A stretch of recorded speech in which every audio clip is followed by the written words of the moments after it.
Welcome to a brand new episode of the Chicken Box. I'm your host, Jay Jackson, solo this week. Look, we have a very interesting sort of in-house guest that I'm excited to talk to, Savannah Wood, who is from AFRO Charities. I'll just give you a little bit of a bio of her before I bring her up. Savannah Wood is an artist with deep roots in Baltimore and Los Angeles. As the executive director of AFRO Charities, Wood is leading the charge to increase access to the 130 plus years of Afro-American newspapers' extensive archives. In this role, she has shepherded the organization through a period of historic growth, initiated new programming, and attracted support from national funders, including the Mellon Foundation, the Andy Warhol Foundation for Visual Arts, and the Ruth Foundation. Wood is a graduate cum laude of University of Southern California. She is the member of the 2023 class of the Leadership Baltimore, the 2022 Saul Zantz Innovation Fund Fellow, the 2022 Creative Capital Finalist, and a 2019 to 2021 Robert W. Deutsch Foundation Fellow. Like four generations of ancestors before her, she lives and works in Baltimore, Maryland, sharing and preserving Black stories. So welcome, Savannah. How are you? Thank you. I'm doing great. How are you doing? I'm doing well. Okay, so you are here to talk about something that is definitely near and dear to our hearts here at the Afro, and I think other people should be well aware of this, which is the renovation of the Upton Mansion and sort of expanding access to the AFRO Archives. So a lot of people may not know exactly what that means. So give folks a breakdown exactly what you guys are doing. Happy to. Thanks for the opportunity. The Upton Mansion is a historic building in West Baltimore that is on the National Register of Historic Places, but it's been vacant since 2006. And so AFRO Charities is renovating this site to become the public research center for the Afro-American newspapers archives, which AFRO Charities stewards. So AFRO Charities is a nonprofit partner organization to the Afro Newspaper Company, which is a for-profit business. But we care for the Afro's archives, and then we create programming that's inspired by those collections. Some of that programming includes educational or artistic projects. So the two funders that you mentioned, the Ruth Foundation for the Arts and the Andy Warhol Foundation for the Visual Arts, both of those have supported our artistic programming, including a biannual artist commissioning project that we do where we invite artists into the archives to make new work inspired by what they found there. But the archives are incredible. And we're building this site in West Baltimore so that we have a public space that people can come to do research on site. And it just so happens that it will also double as our headquarters for AFRO Charities, as well as offices for the Afro, which is really exciting for us to all be in one building. But the Afro News Company will be our anchor tenant there. Excellent. So I assume like you said, this is going to be public. When does this become fully public where people can just come to just see the archives in and of themselves? I'm excited that I can finally answer that question. And I think I'm within some degree of certainty. We did start construction this year after about 5.5 years of fundraising and organizing and planning and designing and blah, blah, blah, all the things that go into getting this project ready. The project in total is a $16 million development. So there's the historic mansion itself, which, as I mentioned, is on the National Register. So it has specific requirements for how you restore that. All of the systems that were in there at some point had been pulled out during the past nearly 20 years. So like I mentioned, it's been vacant since 2006. So there's no pipes in there. There's no heating. There's no air conditioning. Wow. All of those systems have to go back in. There's ornamental plaster work that has to be restored. It's a huge project. And so in addition to the historic mansion itself, we're also building an annex at the rear of the building that will house the physical archives. And we'll have a gallery in there for some of our artistic programming and for events, as well as some support spaces for the offices that will be within the building as well. So like a lunchroom, et cetera. So we're looking at late 2026 to answer your question. We're looking at late 2026 for opening the building, but it's taken us the past nearly 6 years, 5 years, something like that, 5.5 years, to raise the necessary funds to get started. So of that 16 million that it will take to make this project happen, we've raised 15 million, which is a huge accomplishment. And so we are, within a gap of $1 million to complete this project. But in the meantime, we are at work. So we have deep faith that we're going to get that last million. And if you're out there listening and you can help us with that, give me a call, please. I'm gonna throw up the donate to AFRO Charities link right there. So okay, and that's, you know, obviously very amazing work, and I'm sure it is going to be a long, arduous process. Like you said, you don't have pipes in the building, which is wild. So what brought you? You know, you obviously you have deep, like I read, you have deep roots in Baltimore and Los Angeles. So you're an artist yourself. Is that correct? Yep, that's right. So how did you go from being an artist, and I'm not sure exactly what your art is, but to working in archives, and what is the connection there? Yeah, I'm still a practicing artist now. I mostly work in photography. I'm actually working on a short film right now, but with everything else going on, that's going to take a while. So I came to archives through art. I worked at an organization in Chicago called the Rebuild Foundation, which was founded by the artist Theaster Gates. And he was very interested in archives at the time when I was working there, and still is to this day. And so my introduction to archives was by working there and working on a collection of racist memorabilia that one couple had been collecting for 40 years. And my role was to document all of this with a couple of other people over the course of several months.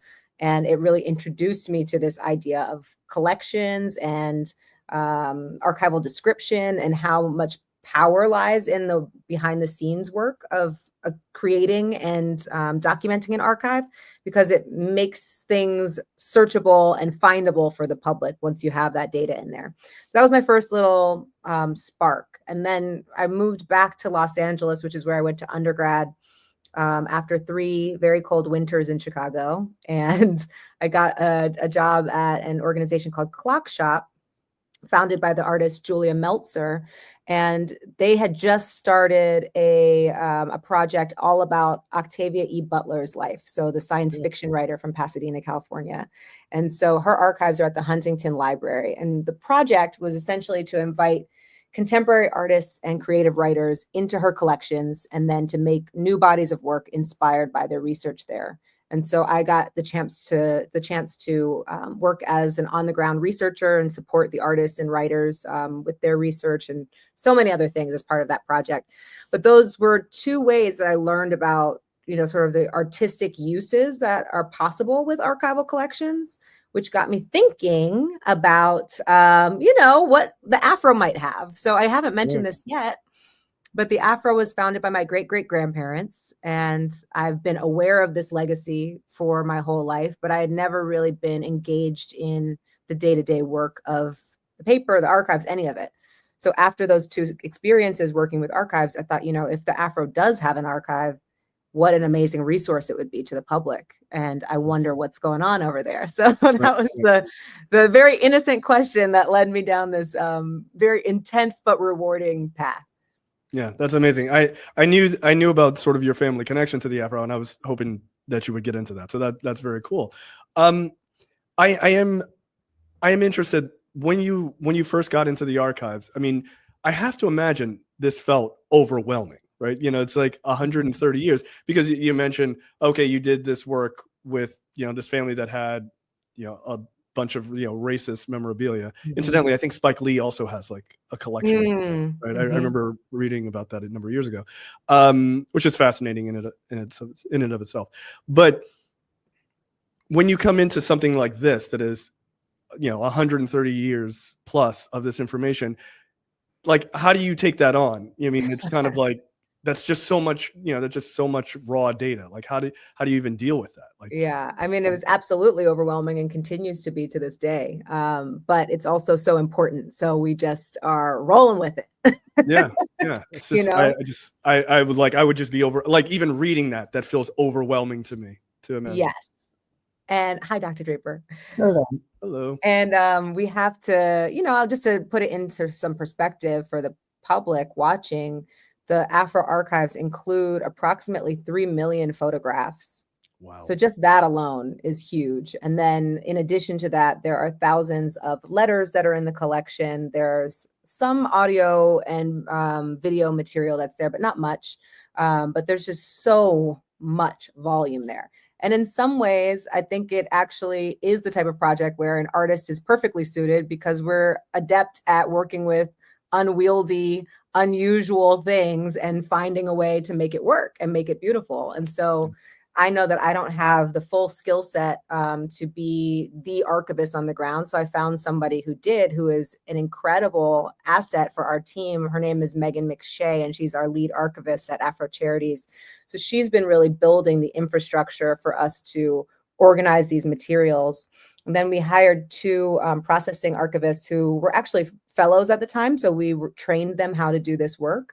Jasmine Clark and Bilfina Yawan, and they have been incredible just in helping to build structure around these collections so that we can turn it from what was essentially an internal archive for Afro staff into something that is public facing and still serves Afro staff, of course, but is more searchable for the public as well. Okay. Dr. Draper, welcome. Thank you very much. Oh, you're on mute. Thank you very much. I'd hit the unmute, but somehow it went back on. But good to be back on the box.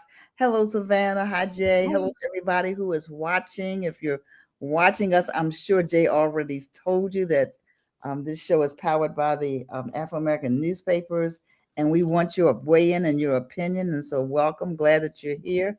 If you're watching, invite somebody to join you, because this is a fascinating conversation, especially with so much and I want to ask Savannah this, so much pushback in this environment about DEI. It seems like our Black History Archive treasure, we have one of the most, if not most inclusive Black archives in the, I want to say in the world, but there are certainly some others as well.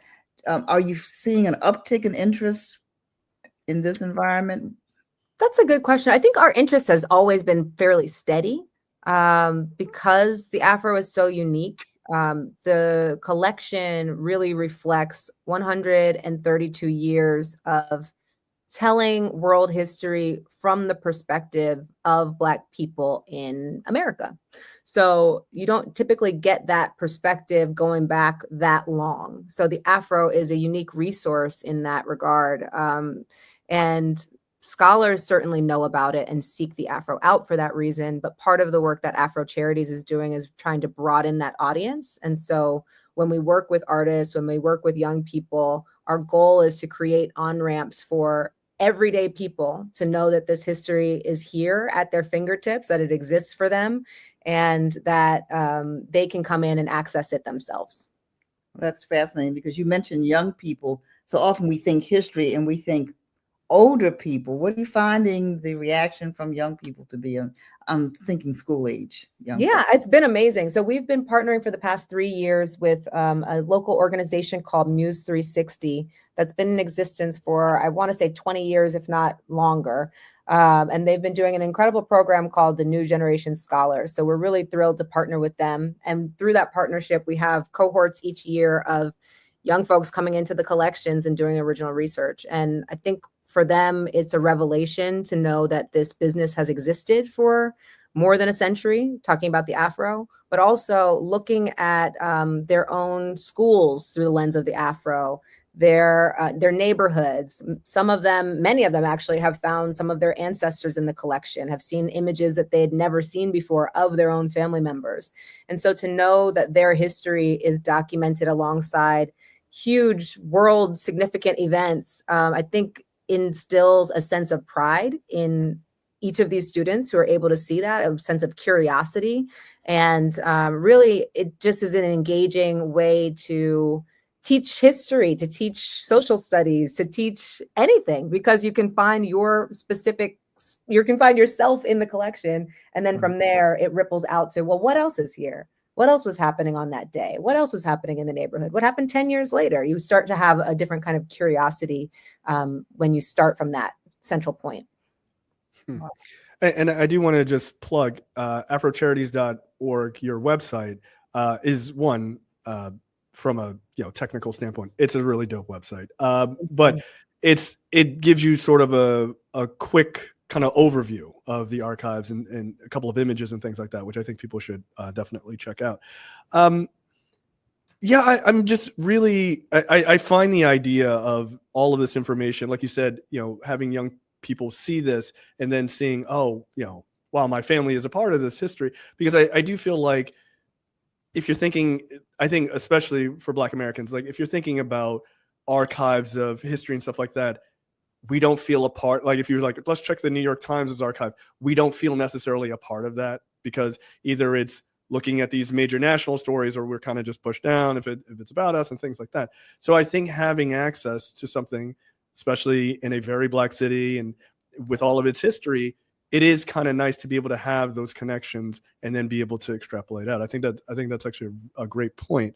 What do you find, switching over to older folks, do you find them being very interested to say, hey, I was around during this time and I remember being interviewed by the Afro. Do they want to come back and sort of see themselves in their younger days and things like that? Absolutely. Absolutely. And recently Afro Charities did a presentation for the city's Clean Core Clean Community Challenge, which is inspired by an Afro program called Afro Clean Block, which was founded in 1934 by Francis Louise Murphy I. And I did this presentation because we thought it was really important to share the history of Afro Clean Block that this program was inspired by.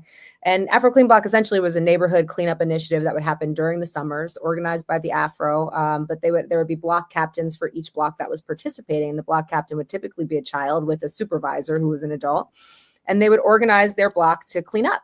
And the most improved block at the end of the summer would essentially get a big block party. And so there's so many people in Baltimore today who have fond memories of participating in that and who have had a desire to see it come back. So we're, excited to partner with the city to help them get the word out about this program. But while I was doing this presentation, my first question is, are there any clean blockers in the room? And there were about a quarter of the people who were in the room had participated in that program. And so for them to be able to see these images going back to the 1930s of this Afro Clean Block program helped them also understand the lineage that they were a part of and like the legacy of that program, and that it was continuing in a different way through the city's initiative, but with support from both the Afro and Afro Charities, was pretty awesome, I think. That's amazing. There are a lot of people that remember because it was a huge program all through the city. And so people had great big flags. Jay, if you can imagine, Savannah too, but because you weren't around them, but big flags that went from one side of the street to the other side of the street, right? And it proclaimed that this was an Afro Clean Block. And wow. Right, that's what it said, Afro Clean Block. It was a big flag across both sides of the street, right? And then people had materials to make flower pots out of tires, and they were just creative and scrubbed the marble steps. And it was in Washington as well, and people took real pride in where they lived, and they didn't allow any and the young people came to the theater on North Avenue on Saturdays to get their supplies and get their marching orders for the next week, and see a free movie and go back to clean up their blocks. And it was a big deal when it was judging time. Police escort and all for judging time. So it was a major, and it was east, north, south, and west, all throughout Baltimore City. Hundreds of blocks participated. So yes, you're right, Savannah. People remember Afro Clean Block. But so Afro Clean Block was in the past. I'm glad to hear that the city is reviving it. And I think the Afro did its last clean block in 21 or something like that, 21, 22. But a little closer to 2025, have we talked about what's happening this Saturday yet? We have not yet. Okay. Is that a good segue, Jay, or did you have another? No, that's perfect timing. And again, to those viewers who are watching, come on and weigh in. We want to hear from you.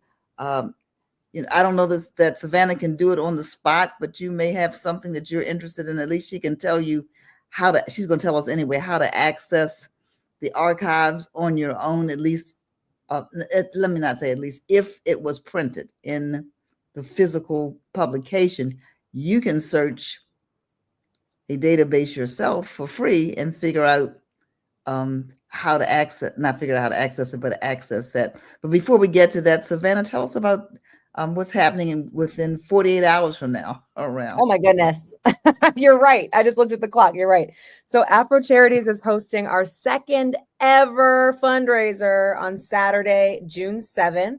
We have a special ticket link for people who are currently watching the Chicken Box here. That'll give you a discount code to this fundraiser. So if you see that banner below, go ahead and click it. It'll take you to that discounted ticket.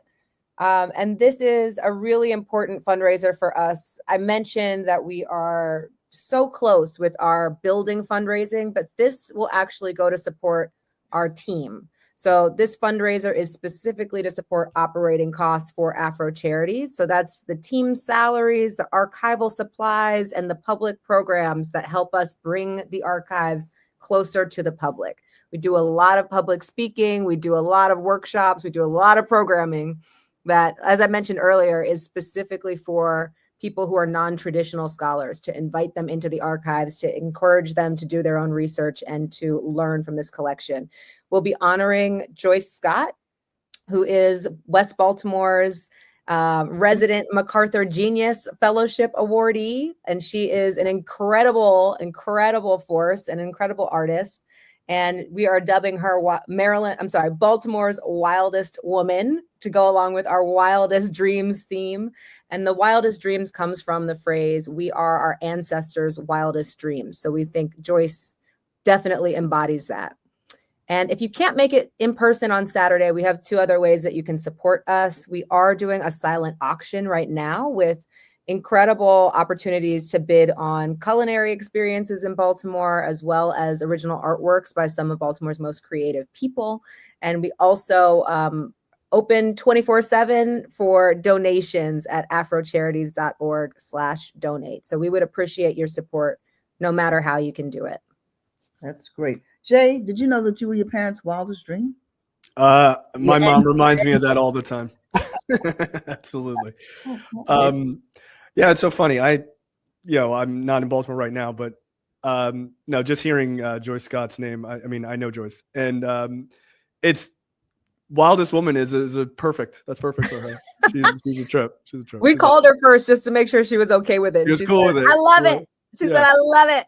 Yeah, that makes sense. So the event is at Chingale Restaurant that's downtown on Lancaster Street. So it's in Baltimore, and it'll be a great time. It's an afternoon event, 12 to 3.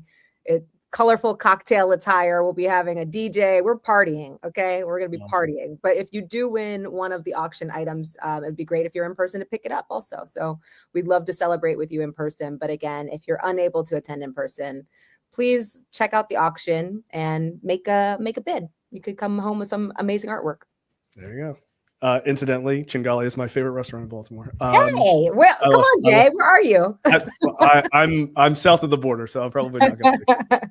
I love that place, though. It's amazing. So, okay, you have the fundraiser. Obviously, you guys are, making big work here to try to get everything open to the public in 2026. What does, in your sort of ideal scenario, what does that look like when it's public facing? Is that just people can come in like without an appointment and say, hey, I just love to just look at things, or, classes coming in, or a little bit of both, or like, what is your ideal situation that you'd love to see?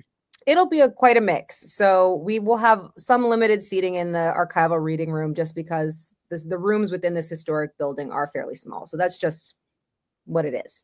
But we will have a reservation system for that. We are still working through the full operations for how all that will go. We'd love to hold a seat or two so that we could have, people just walk in off the street and say, we'd love to be here. Can I just pop in right now? So we're figuring that part out now, but it'll really depend on demand. We know already there's huge demand to come into this space and to hold these materials in person. We've gotten research requests from all over the world for people who want to come to Baltimore to do research in these archives. So it will be TBD. TBD, but Yeah, it's yeah, coming. But we definitely envision having school groups coming through. So we're already planning for that. And we're anticipating at least one school group per month coming to visit the site.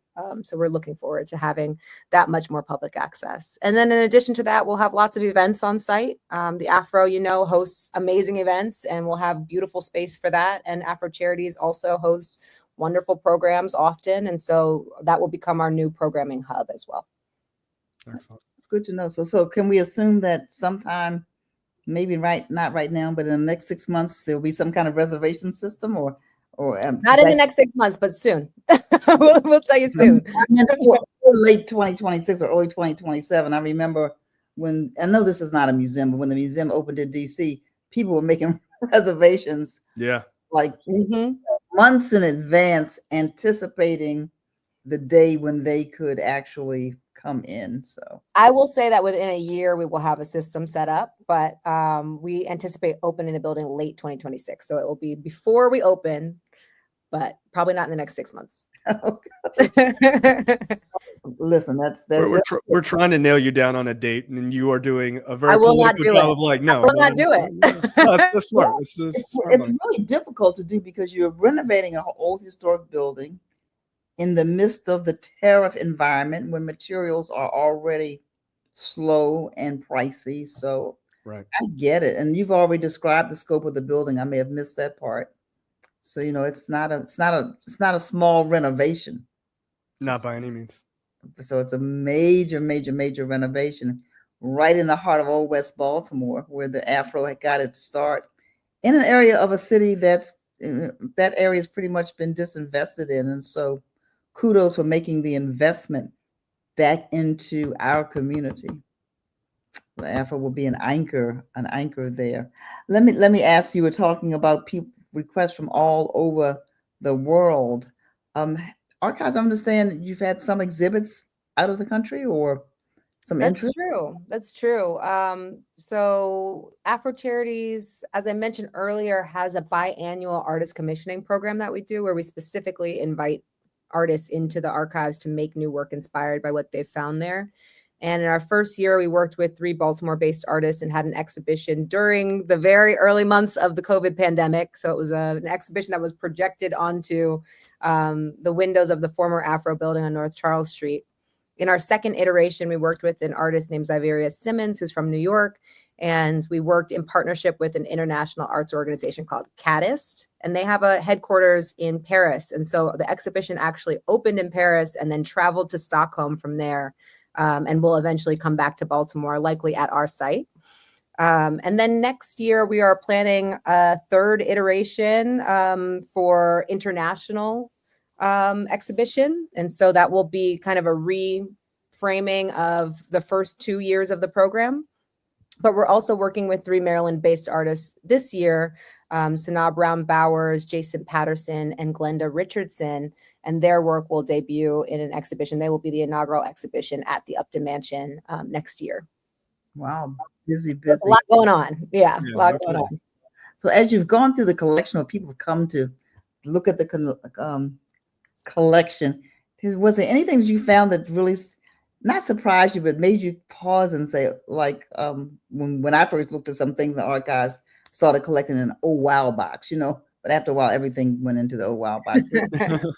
Is it anything or any recollection that maybe a visitor, anything that really kind of wowed you and you said, I know there's a lot there, but any one thing or a couple of things that... There's so many things. One of the things that has continued to inspire me in the collections is the story of Martha Elizabeth Howard Murphy, who was the seed investor for the Afro. So that's my great-great-grandmother. And I'd always heard this story that she lent her husband $200 to start the Afro News Company. And I always wondered, where did this formerly enslaved woman in the 1890s get $200, which is about the equivalent of $7,000, maybe even more today, right, to just give her husband? And so in my first few months back in Baltimore, and my 6-year anniversary was yesterday, but in my first few months back in Baltimore, I was in the archives by myself looking around and happened to find a box that was a little different from the rest of them. And I opened it, and it was a scrapbook that had Martha Murphy's obituary right in the front. And it ended up being a scrapbook about her funeral. And her image is right in the center, and it was the clearest image that I had ever seen of her. And in this obituary, it said that her father had been a wealthy landowner in Montgomery County, but he had also been born enslaved. So the questions just start piling up. But she got her money because he died and left his land equally to his children, including her. And then she sold her portion of the land to her brother and used half of that money to fund the Afro. And so that's the object in the collection that I come back to all the time, because it was an aha moment for me that opened up so many other avenues of inquiry into where this money originally came from, into where this land is in Montgomery County, which is incidentally being developed by the state of Maryland into a public park that will help to tell the story of the Afro as well. And it just shows this really direct line from enslavement in rural Maryland to this longstanding family tradition and business that is in Baltimore that continues to this day. So it feels like a really strong connection for me to our history, and where we came from, and how we've been able to make the most out of some of the most horrific experiences that the United States has ever seen. Yeah, well, even the world has ever seen, to be honest. Yeah, right, that part. Yeah, Dr. Draper, you that was a great question. You stole my question, honestly. It's fine. No, I mean, I have to imagine there are a lot of those sort of, like Dr. Draper said, like the wild box, right? Like, like all of these things are amazing. Are any of the other staff do they have any familial connection to the Afro as well, or are you the only one on your staff that does? Yeah, on our team, it's just me. Our board has we have a few family members on the board, but there are so many other ways that they're connected to the collections. So they've all found their own ways to plug into the collections and find their own inspiration there. We're a very small team. There are 6 full-time and 1 part-time people on this team. Right. And so part of the point of this fundraiser is to help us grow the team, because obviously we're going to need a few more people than that in order to run this space. So to sustain the organization, that is where we're counting on not only the foundations and governmental support, but on individuals who think that this history is important and worth sharing, and that this legacy is worth protecting, and who recognize that their own history is also documented in these collections. We're just stewarding it for you and trying to make ways for you to be able to access it. So yes, our team is deeply committed and plugged into this work, but I'm the only person who's directly related to the business in that way, or the family that founded the business in that way. Go ahead, Dr. Trevor. I was going to say, wasn't someone from your team, though, someone from Liberia find some connection with Liberian's scrapbook? Yes, Belfina, who's one of our processing archivists on the team, she is Liberian and moved to the country, escaping the Civil War there. And one of her projects is called Archive Liberia. It's an online archive, and it's beautiful. But the work that she's doing is based on the fact that many archives within Liberia had been destroyed through the Civil War. And so piecing together what you can find in other archives around the world and kind of reconstituting them online so that Liberians can see their history in one place. And so in processing the AFRO Archives, when they got to the letter L, she took on all of the Liberia boxes, and there were quite a few. If folks are not familiar, there's a really strong connection between Maryland and Liberia, from the American Colonization Society trying to take newly freed enslaved people from the United States to establish a colony in Liberia because they wanted to get rid of free people here. So there's these deep connections between the two places, and the Afro documented so much of that colonization movement, the nation building that was happening, et cetera. So there's quite a bit of material that's in the collections related to Liberia, which was a big light bulb moment, I think, for her also, that this was preserved here. Interesting. You mentioned government funding. How is that? Is that just Maryland state government, or is that federal government funding? We have support from all levels of government, which has been incredible because I think there's been recognition at all levels of the importance of this project. Has that changed recently? Have you found that it has not? And so we're going to cross our fingers and keep praying that it does not. Okay, I probably shouldn't have mentioned that out loud. Then we don't. I know. I'm like, it's like sorry. Okay, all right. I was just wondering if things going the way they're going. I'm just curious. Everything so far has been good. So Savannah, can you give I mean, I know people may not remember every detail. They can go to Afro Charities, but how easy is it? For example, if Jay wants to look up something by a particular date that appeared in the Afro, he knows in general the range, or he wants to, or I want to plug in somebody's name. Well, what do people do? Where do they go to do that? Yeah, I would definitely recommend going to our website, afrocharities.org. I believe it's afrocharities.org/archives. It might be /the-archives. I can't recall off the top of my head, but you can find your way there. It's /the-archives. Okay, /the-archives. And on that page, you'll see the different access points that currently exist for the archives. One of the ways that is the most robust for people at home to access the collections is through ProQuest, which is a database that has several different databases within it. The Afro newspapers are documented, scanned there, going back to 1893, essentially to the present. And for people who are in Maryland, if you have an Enoch Pratt library card, which is our public library system, you can access that database completely for free using your library card, and you can do keyword searches. So a name, a school, etc., going all the way back to 1893, and it will show everything that the Afro has ever written about those things. You can narrow it down to particular dates, and it'll show everything there as well. This is primarily for the Baltimore newspaper. I think I mentioned earlier that the Afro has had several other editions in Richmond, DC, Philadelphia, and Newark, as well as national editions. And so the Baltimore editions are documented within that database, and there's a few anomalies within that as well. But if you're looking for materials beyond what you can find in ProQuest, or if you're looking for the actual photograph that was published, and you want us to scan and reproduce that in some way, then we do have a link on our website as well to do a research request or a reproduction request, and our team will help facilitate that as well. Excellent. That is good to know. When you say help facilitate, there's a small fee though for Absolutely. your time. Okay.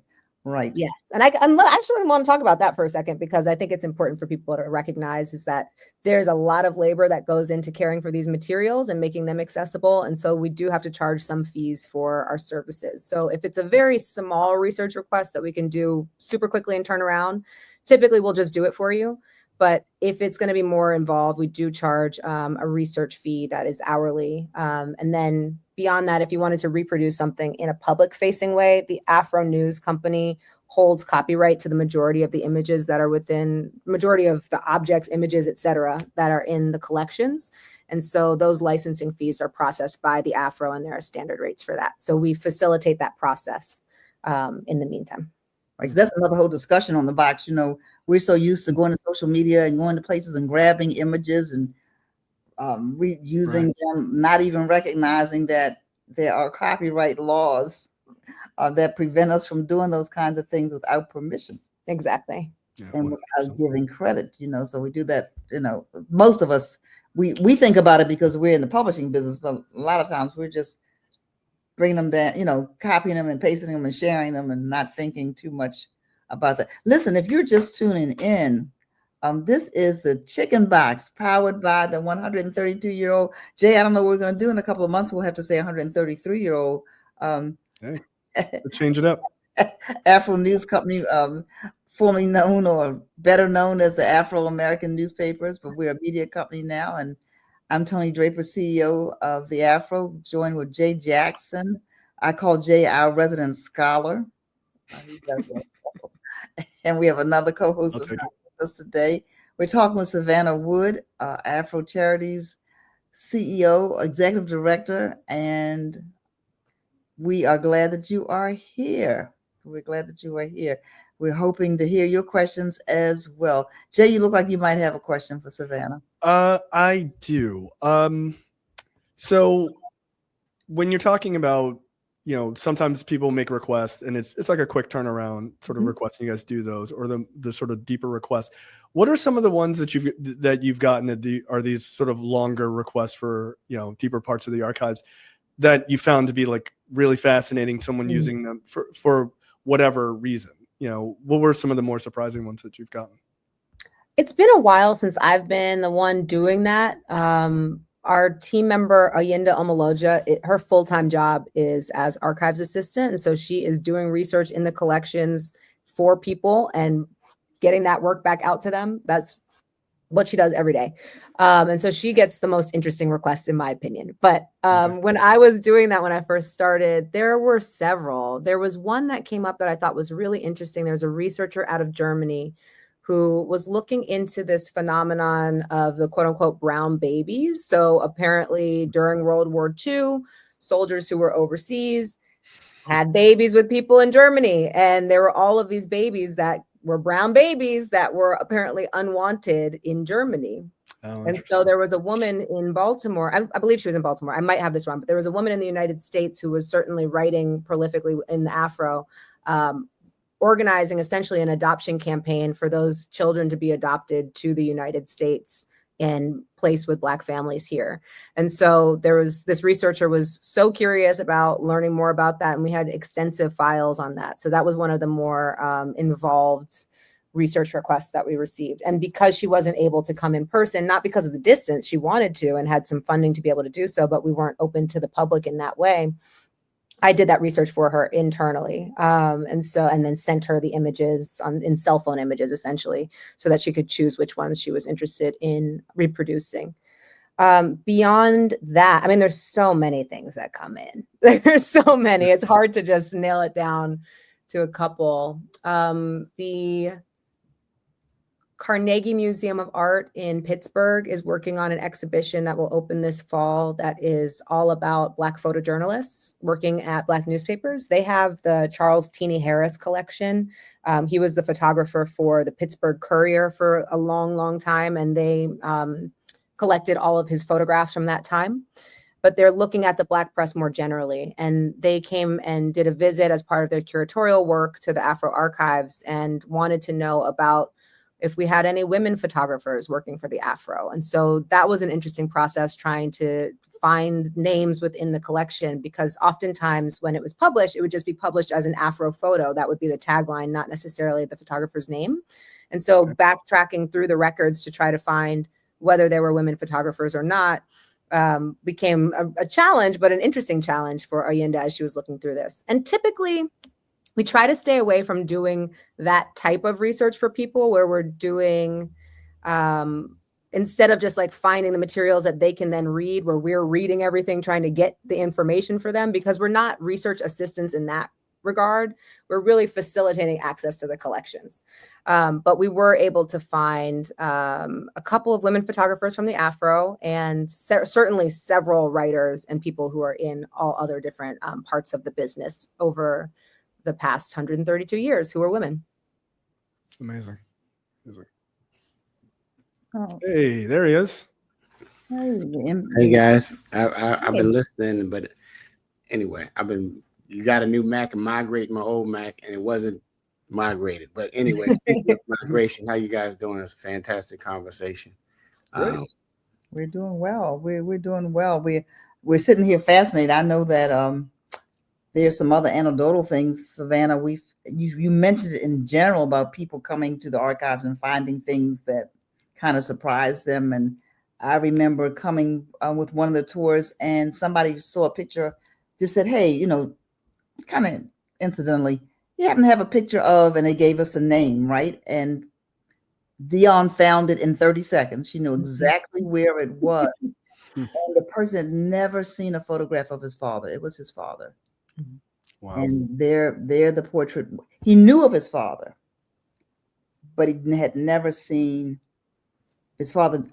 His father, died. I don't know whether before he was born. I don't know all the circumstance, but he had not seen an image.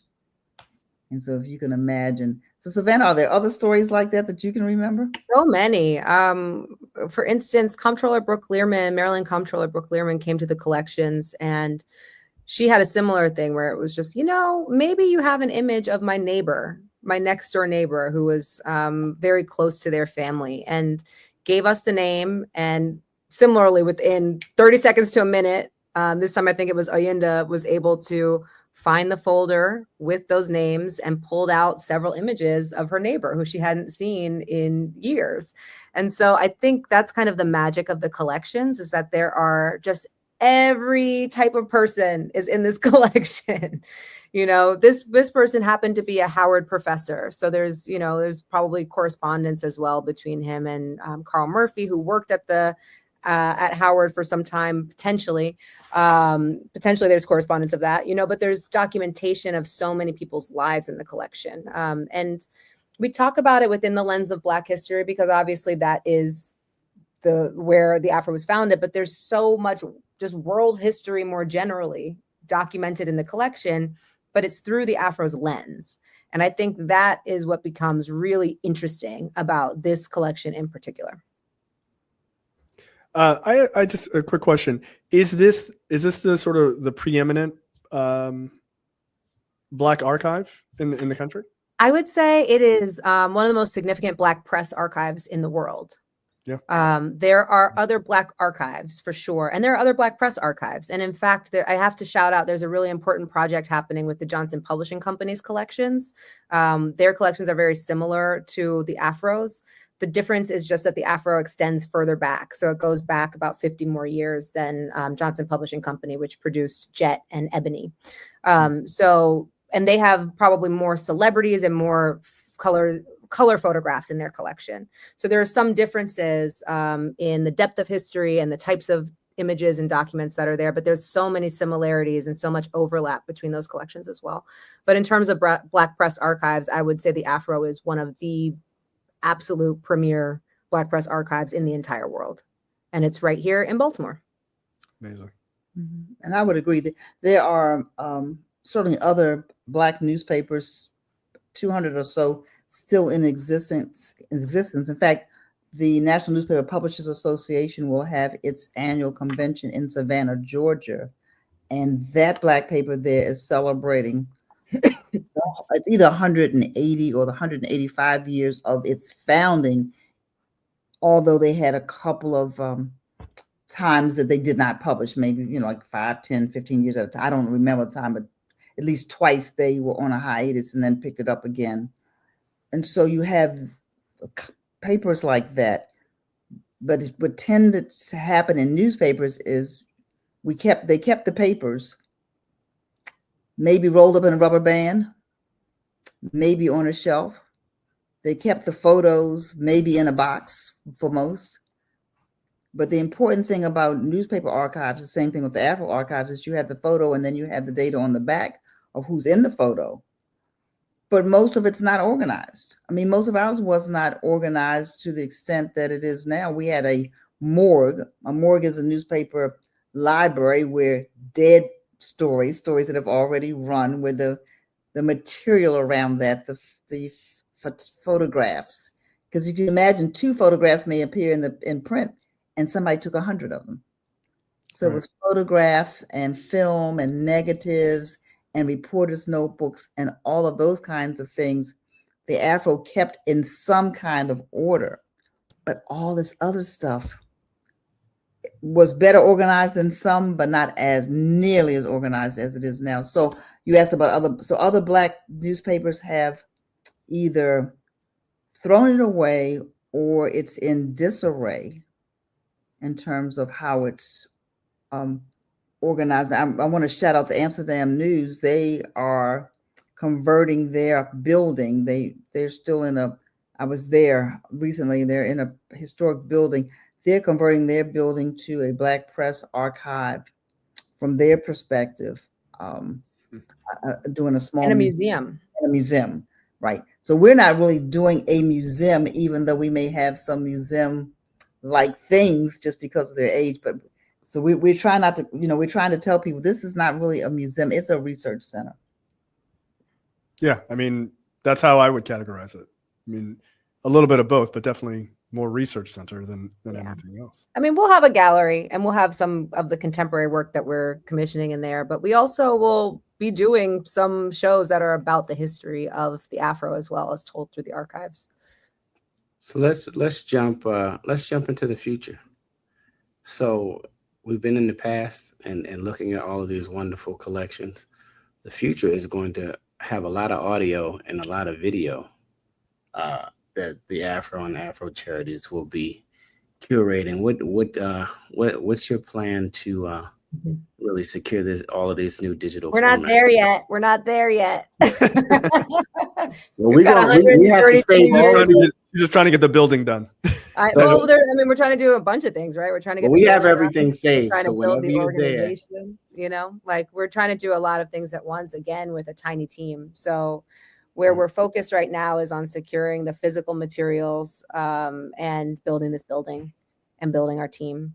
And then the next thing that we know is coming is all of the, so-called born digital materials that were born digital and will require a different kind of infrastructure to care for them long term.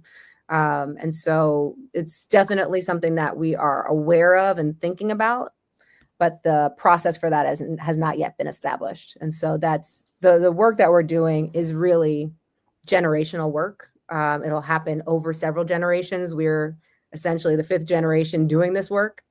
When you can see traces of that in the archives, you see people's handwriting from 50 years ago, and that they put their all into organizing it as best they could in their time and left it better for the next generation. So that's our charge now also, is to create the blueprint as best we can for the next generation and do all we can in ours.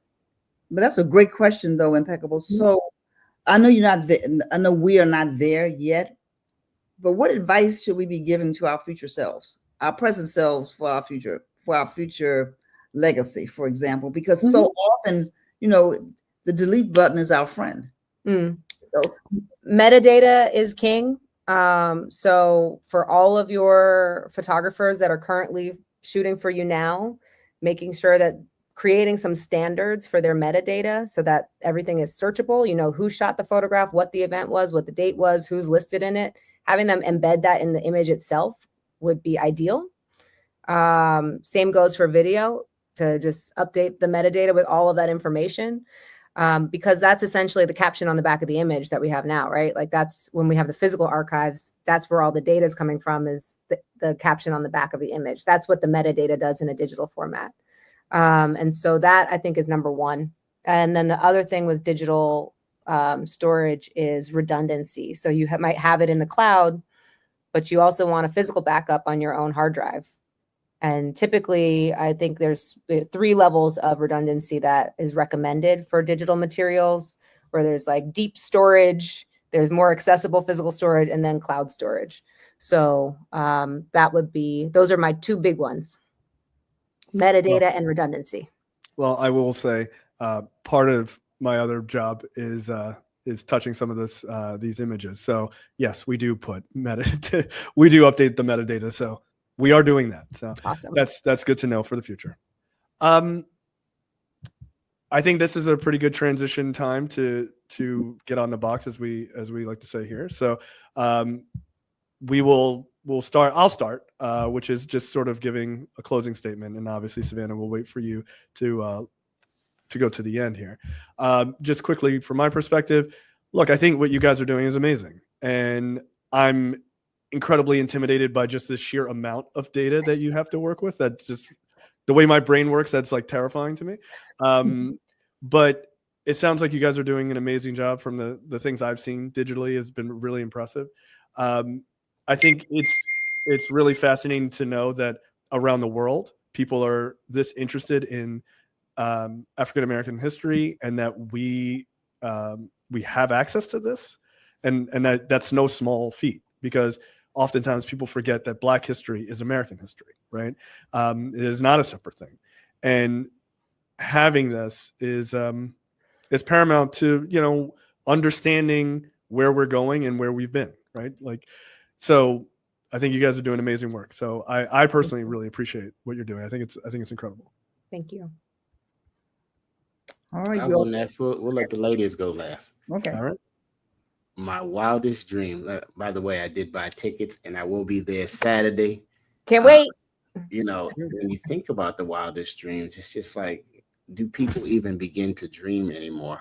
Are they just stuck in a position? A lot of times people get to a point where in life they've settled for where they are instead of dreaming beyond where they are now so that they can get down the road. So, you know, what is your wildest dream? Do you have a chance to even sit and take some time to yourself to dream? And I love how the Afro, after almost 133 years, their dream for just the beginning of this fantastic, amazing legacy business that's blows my mind.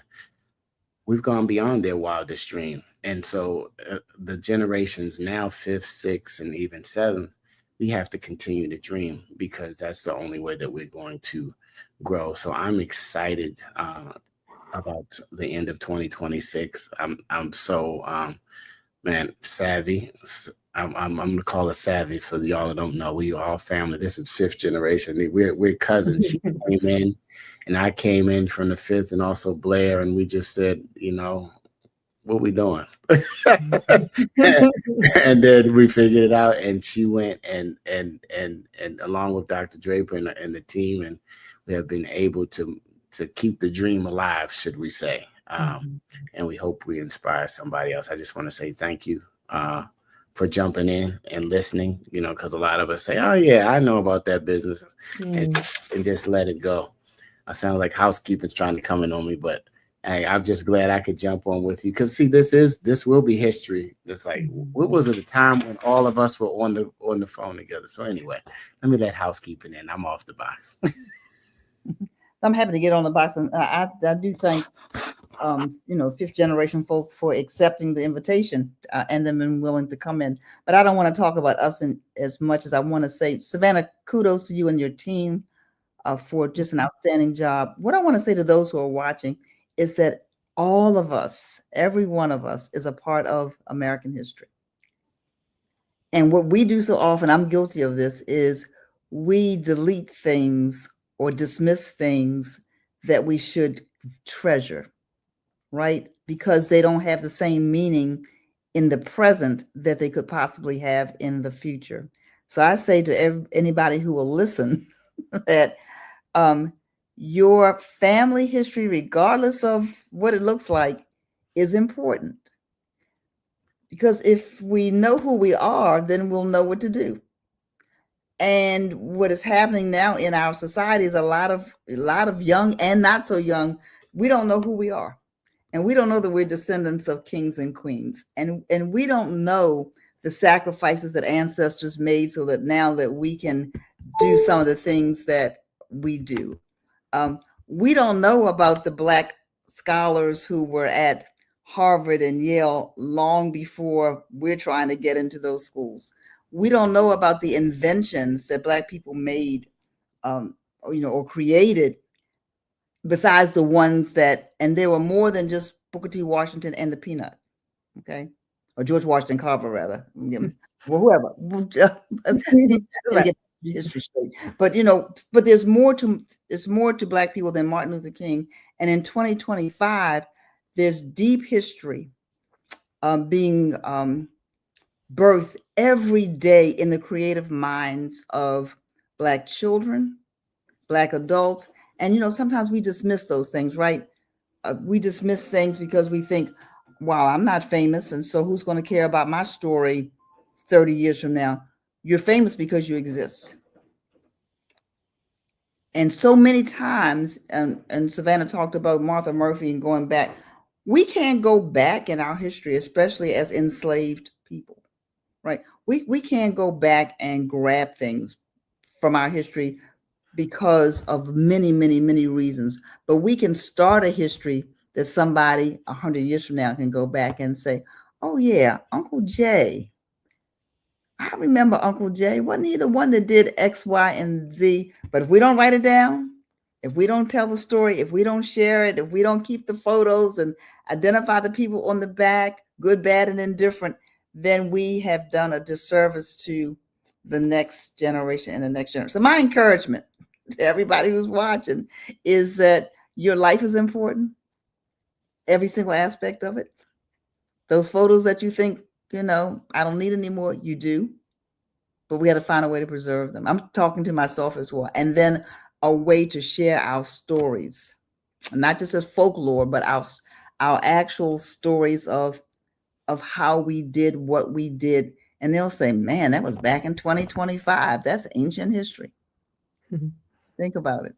So that's I'm off the box, but I'm really passionate about people telling their stories, because I know every single person has a story.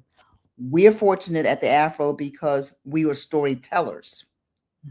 That was our profession. That's what we did. So we told our family story, but we also told so many other families' stories. But we can't tell your story if you don't chronicle it and help us out as well. So that's my final thing on the box, and that's for every single person. Everybody has a story worth telling, and you can't just tell the good parts of the story. You all ever have a family member that, you have a family conversation and nobody wants to tell a real story about uncle somebody or aunt somebody, but there's more to the story. Mm-hmm. Or you want to know how come you have the gray eyes and everybody else has the brown eyes, but nobody wants to tell the story. We got to tell the story. Okay, that's it. I'm off. No, that's good. Well, okay. That's another story. That's a different story. Yeah.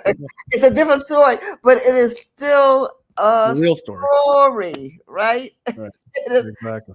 And some of these stories are coming back to haunt some folk now because they didn't tell the story, and we're saying, oh, you want to say this about Black people? What about that Black child that was in your family? Mm-hmm. There's a lot of that. A whole lot of that. Yeah. So we'll have to have another box about reparations, but I'm off the box. Savannah, you get to say whatever is on you. All right. I will. My statement is basically history repeats, for better or for worse. I feel like we right now are in a similar era to when the Afro was first founded. So the Afro emerges in a post-Reconstruction era. Reconstruction, of course, is the time when Black people are getting policies put in place to correct all of the disenfranchisement that we had suffered during enslavement. And then post-Reconstruction is when they took all that stuff back. Right. And so we are, in my estimation, in a similar spot where 2020 might have been where there were a lot of opportunities coming up. And now 2025, we're in a place where they're rolling it all back. And Dr. Draper said this the other day, but when the Afro first started, there were not Black banks to go to get financing. And so in order to thrive as a business, it relied on its community. And I think similar to that founding time, we are in a moment that is very similar, where we need everybody who's watching this to tell somebody about this legacy, to tell somebody that it matters to them, and to subscribe to the Afro, to make a contribution to AFRO Charities, and to just let people know what we're doing, because it's not just about this business and this family, it's about everybody. And I'm off. She dropped the mic with that one. Listen, is it too late to get a ticket for Wildest Dreams? Nope, it's not too late. Right, so what are people wearing? I'm gonna look cute. So the attire is colorful cocktail attire. It is a daytime party, which I've heard from lots of people. Thank you so much for making a daytime party so I can go home and take a shower and get in bed. So I love it. It's 12 to 3. It'll be fun, short and sweet, but really fun. We'll have a signature cocktail available. We'll have some wine available. We'll have some non-alcoholic things available. We'll have past foods, a DJ. The auction will be happening. It closes at 2:30 on Saturday. So if you want to get your bid in, do it before then. And as I mentioned earlier, we're honoring Joyce J. Scott, Baltimore's wildest woman, who is just phenomenal, just absolutely phenomenal. And it's an opportunity to support our organization as we're growing and as we need to grow in order to make sure that we can care for these collections and care for the public as they interact with them. So we hope that you'll join us. Again, we have a special ticket link for people who are watching the box right now. And so this is only for today. It'll expire at midnight. So if you want to come, now's your chance. And what time does it start on? Did you say what? Starts at noon. Starts at noon. Okay. All right, that's like the old kid's birthday party, y'all. Come on, we can get out there and do it. You have nothing to do. You need a sexy date night. Call us. That's in the daytime. Come on, bring your date and come have a good time with the Afro and Afro Charities and help continue this legacy and help us keep telling these fantastic stories. As I always say, call a senior. They love to hear from you. Don't text them. Just call them. Take 2 minutes, 3 minutes. Call them. Send them some food. Go by. See if they need anything done. They would really love to hear from you. Thank you, everybody. Savannah Wood. Thank you. Thank you. Dr. Draper. All of you. Well, I think the three of us will be at the Wildest Dreams. I'm going to dream big, too. You know me. I'm going to be dreaming big on Saturday. Only way to do it. I'm just glad I was able to come in town and make it, and it worked in the schedule, and I'm doing all the things. So until next time, we'd love to hear from you at the Afro and Afro Charities, and thank you for supporting us, because nobody else owns us. We say and inform and inspire our people on a daily basis, and it's going to be that way for the next 132 years. Have a great day, everybody.